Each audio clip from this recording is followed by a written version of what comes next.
দেখো, অধিকাংশ স্টুডেন্টের এই সমস্যাটা থাকে যে পড়া মুখস্থ হচ্ছে না, বা পড়া মুখস্থ হচ্ছে কিন্তু খুব তাড়াতাড়ি ভুলে যাচ্ছি। এবার এই যে সমস্যাটা, এই সমস্যাটার সমাধান ওরা না পাওয়ার ফলে কি হয়, ওদের পরীক্ষাতে নাম্বার কমে যায়। কেন না, সারা বছর ধরে যা পড়েছে সেটা ফাইনাল পরীক্ষার আগে একদিন বা এক রাতে বা দুদিন 3 দিনে সেটা আবার পড়াটা আবার তোলাটা সেটা কিন্তু অসম্ভব হয়ে ওঠে।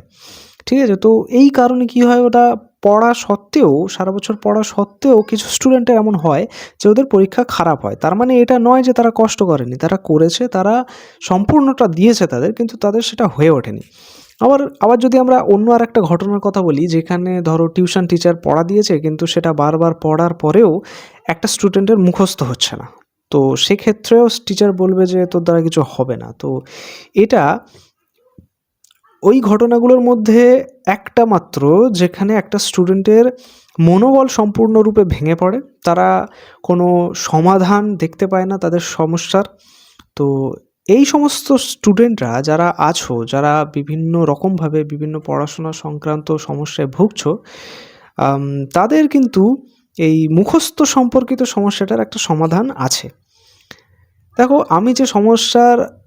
আমি যে সমাধানটার কথা বলবো সেটা কিন্তু একেবারে যে আরামভাবে হয়ে যাবে তেমন না, সেখানেও তোমাদের কষ্ট করতে হবে।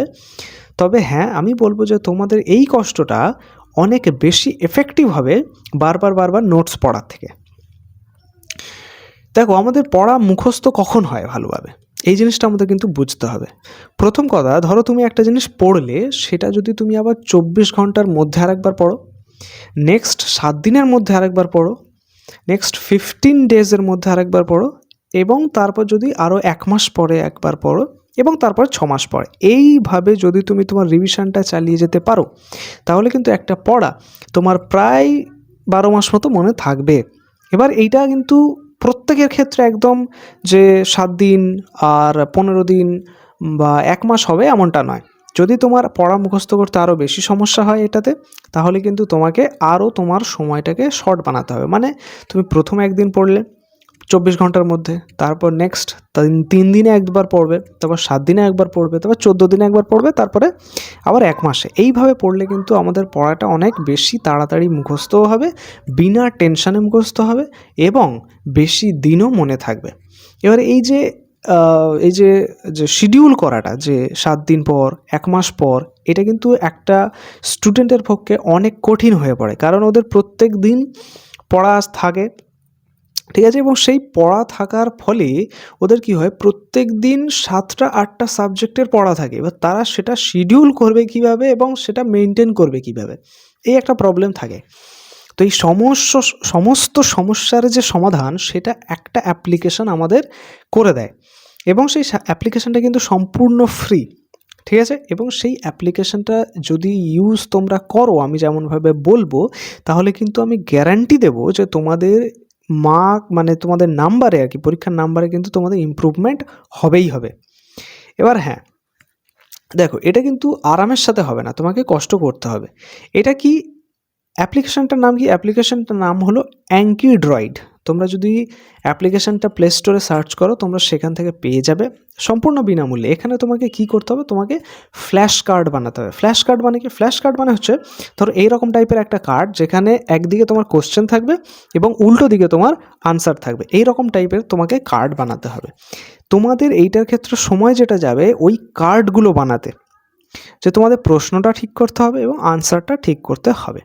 এবার আমি আমার মোবাইলে তোমাদের দেখাবো যে কিভাবে তোমরা সেটা করবে, এবং সেটা করার ফলে ওই অ্যাপ্লিকেশানটা কিভাবে তোমাদের এই যে প্রবলেমটা, শিডিউলের যে প্রবলেমটা, যে 7 দিন পরে 10 দিন পরে এই যে জিনিসটা, সেটা ওরা অটোমেটিক কিন্তু সেটা করে দেয়। তার মানে তোমার যেটুকু কাজ হবে, তুমি জাস্ট কার্ড বানাবে, ফ্ল্যাশ কার্ড বানাবে, এবং প্রত্যেক দিন সকালে বা সারাদিনের মধ্যে যে কোনো সময়ে একটা সময়ে এসে তোমরা শুধুমাত্র অ্যাপ্লিকেশনটা খুলবে, এবং তোমাদের যে সমস্ত কার্ডগুলো ওই দিনের জন্য থাকবে সেইগুলো তোমরা জাস্ট একবার করে রিভিশন দেবে।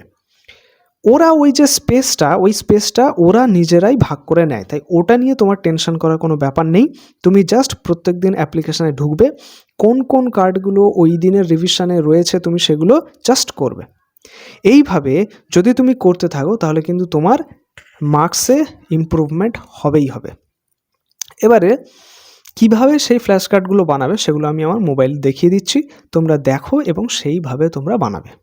দেখো, প্রথমে তোমরা চলে যাবে হচ্ছে প্লে স্টোরে যাওয়ার পর তোমরা অ্যাঙ্কি ড্রয়েড বলে সার্চ করবে এবং এই যে আইকনটা ভালোভাবে দেখে নাও, এই আইকনে তোমরা টাচ করবে এবং অ্যাঙ্কি ড্রয়েড ফ্ল্যাশ কার্ডস বলে ওপেন হয়ে যাবে এবং তোমাদের তারপর ইনস্টল করে নিতে হবে। আমার যেহেতু ইনস্টল করা আছে তাই আমি এখান থেকে ওপেন করে নেব। নেওয়ার পরে তোমরা একেবারে নিচে দেখতে পাচ্ছ যে ওখানে প্লাস আইকন আছে, ওই প্লাস আইকনে মারলে তোমরা দেখবে ক্রিয়েট ডেক। ওই ক্রিয়েট ডেকটা হচ্ছে অ্যাকচুয়ালি একটা ফোল্ডারের মতো, যার মধ্যে তুমি তোমার সমস্ত কার্ডসগুলো রাখবে। এবার এই যে ডেক, তোমরা কিন্তু সেটা সাবজেক্ট ওয়াইজ ভাগও করতে পারো, যে ফিজিক্স, কেমিস্ট্রি, ম্যাথ। আমি যদি এখন একটা এক্সাম্পল হিসেবে ডেক বানাই, ক্রিয়েট ডেক, আমি করলাম বায়োলজি, অ্যাড করলাম, তাহলে আমার একটা নতুন দেখতে পাচ্ছ তোমরা ডেক ক্রিয়েট হয়ে গেছে। এবং সেই ডেকে আমরা ক্লিক করব, করার পরে আবার আমরা প্লাস আইকনে মারবো এবং নিচে দেখবো আমরা এই যে প্লাস আইকন আছে, অ্যাড করব। এখানে এই যে ফ্রন্ট, এই ফ্রন্টটা হচ্ছে তোমার কোয়েশ্চেনের জন্য এবং সেখানে কি কি অপশনস আছে, তোমরা গ্যালারি থেকে কোনো ছবি সেখানে কোয়েশ্চেন হিসাবে অ্যাড করতে পারো, বা তোমরা ড্র করে সেটাকে অ্যাড করতে পারো, অডিও রেকর্ড করে তোমরা কোশ্চেন ওখানে সেট করতে পারো, বা তোমরা মানে ভিডিও ক্লিপ অ্যাড করেও সেখানে তোমরা কোশ্চেন সেট করতে পারো। আবার এই যে ব্যাক আছে, সেটা হচ্ছে মানে আনসারের জন্য, সেখানেও তোমাদের সেম অপশনস থাকবে। গ্যালারি থেকে তোমরা ছবিও ক্লিক করে সেটাকে তোমরা আনসার হিসাবে দিতে পারো, বা তোমরা ড্রয়িং করে আনসার দিতে পারো, বা রেকর্ড অডিও, বা অ্যাড অডিও ক্লিপ, বা তোমরা দেখতে পাচ্ছ সমস্ত অপশনসগুলো। আমি যদি এখানে ক্রিয়েট করি একটা, যে this is my first question, ঠিক আছে, এবং তারপরে আমি আনসার এখানে লিখছি যে আনসার, তারপরে জাস্ট আমাকে এখানে রাইট যেটা আছে ওখানে ক্লিক করে দিতে হবে। দেওয়ার পরে আমি যদি ব্যাক করি, দেখবে আমাদের এই বায়োলজি ডেকের মধ্যে একটা কোশ্চেন চলে এসছে এবং নিচে দেখবে শো আনসার, ওখানে ক্লিক করলেই তোমাদের আনসারটা তোমরা পেয়ে যাবে। নিচে আরেকটা ইম্পর্টেন্ট জিনিসটা যেটা তোমরা দেখতে পাচ্ছ, সেটা হচ্ছে এগেইন হার্ড, গুড, ইজি। তোমাদের এই কোশ্চেনের আনসার দেওয়ার ক্ষেত্রে তোমাদের কি ফিল হয়েছে, তোমরা যদি সেই রকমভাবে একটা রেসপন্স দাও, তাহলে কিন্তু এই কোশ্চেনটাই আবারও করে তোমার যদি হার্ড মনে হয় তাহলে 1 মিনিটের মধ্যে, যদি এগেইন যদি তুমি টাচ করো তাহলে 1 মিনিটের মধ্যে, হার্ড যদি টাচ করো 6 মিনিটের মধ্যে, গুড যদি টাচ করো তাহলে 10 মিনিটের মধ্যে, আর ইজি যদি টাচ করো তাহলে আবার 3 দিন পরে সেই কোশ্চেনটা আবার তোমার কিন্তু সামনে আসবে। এইভাবে যদি তুমি প্রত্যেক দিন সকালে বা সারা দিনের মধ্যে যে কোনো টাইম কোশ্চেনগুলো একবার করে রিভিশন করো, তাহলে কিন্তু তোমার পরীক্ষার নাম্বার ইমপ্রুভ হবেই।